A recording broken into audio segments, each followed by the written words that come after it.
Now, he says we don't speak to him anymore. Those that do speak to him, I think, are the people who are on the front benches. Now, the chair, I think, wisely advised me not to spend too much time on Andrew Fisher.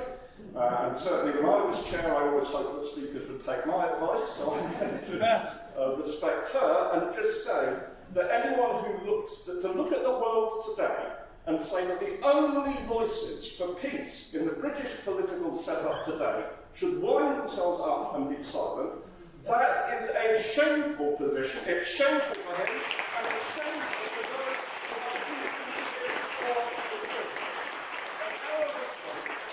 who are out on the streets and in the workplaces campaigning for peace. My response to Andrew Fisher is the old Arabic saying, the dogs may bark, but the caravan moves on, and we shan't. Now, if you look at the world today, it's absolutely clear why the idea of winding up an anti-war movement is beyond absurd. We have the brewing crisis in the Far East, the formation of AUKUS and the provocations directed against China. We have, at the moment, the threat of Western military intervention in West Africa, as states there try to shake off the legacy of French colonialism. We have the ongoing war in Yemen and the shameful invitation to its main architect, Bin Salman, to visit London later this year. All this points in the direction of a need for a bigger, more powerful, more active Stop the War coalition, in addition, of course, to the demands placed on us by the war in Ukraine. So let me just reiterate what our policy actually is on the war in Ukraine. A war where we condemned the Russian invasion on the day it happened, where we've repeatedly expressed our solidarity with Ukrainian refugees and with those brave people opposing war in both Russia and Ukraine. Our policy is for a ceasefire and peace negotiations before more lives are lost, more destruction caused, and before this war escalates into a still greater conflagration. That is our policy. We are calling on no one to surrender, we are calling on everyone to work. And obviously, it is not for us to prescribe the outcome of negotiations when they get going.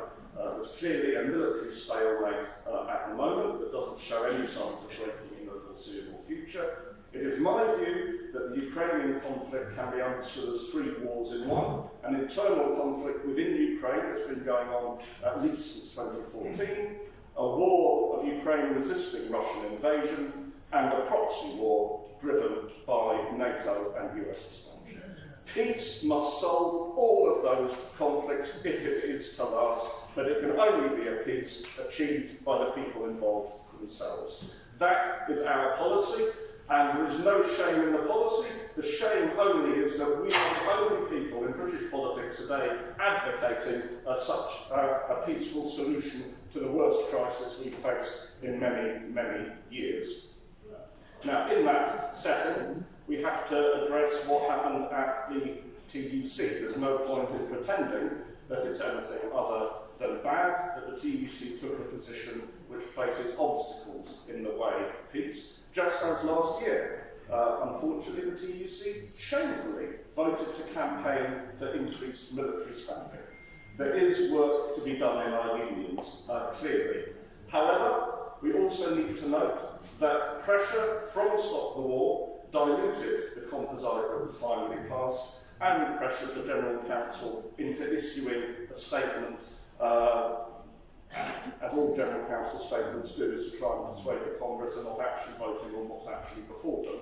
But nevertheless, the fact that they did it to try and say we are not putting preconditions on peace, again, was a reflection of our pressure. And I'd like to pay tribute to the unions that stood out against that. The UCU, the NEU, the Bakers, the RMT, and above all the FBU, who actually spoke in Congress against that policy. That shows that there's a basis for continued campaigning. In the UCU, we actually won the vote at conference and pay tribute to the comrades that were responsible for that. but there is more to be done clearly. We don't want to burn bridges between Stop the War and those unions that have long supported us who voted the wrong way. We want to win the argument. But it is no use anyone patting themselves on the back and saying, aren't we strong opponents of imperialism? If you challenge the imperialism of your enemy, but are silent or supportive about the imperialism of your own side, you are not an anti-imperialist, you are a chauvinist.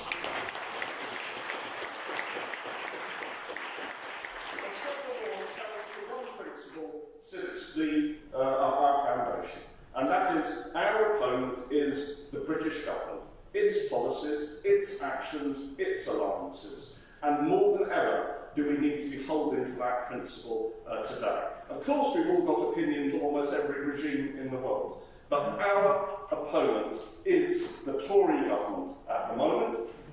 I mean, it may very well be a Starmer government, and that is what we get over the next year. A Tory government that has pulled every possible lever to prolong this war, that has thrown itself into obstructing any peace negotiations, that has poured in arms, including depleted uranium, that has led the way in provocation, that has sent Admiral Radakin, the Chief of the Defence Staff, to Kiev to help direct military operations on, it seems, an almost weekly basis. Any movement that does not focus on that is not discharging its responsibilities, and you cannot cover that up by pontificating about everyone else in the world if you are letting your own government literally get away with murder.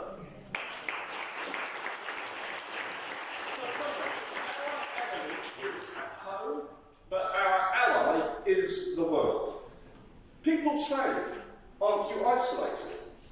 Yeah, we're isolated with China, India, Brazil, South Africa, almost everyone in the Middle East, or whatever other divide there might be. There is a huge movement across the world pushing for peace and negotiations and refusing to line up, in most cases, with one side or the other in this conflict. And a recent opinion poll conducted by opponents of Putin showed that most people in France and in Germany believe NATO and the USA bear at least as much a responsibility for the conflict as Russia. So we are part of a global movement, and any attempt to present our views in Britain as marginal or eccentric founders on that point, that they are actually the views of most people around the world, that it's time to stop this war now.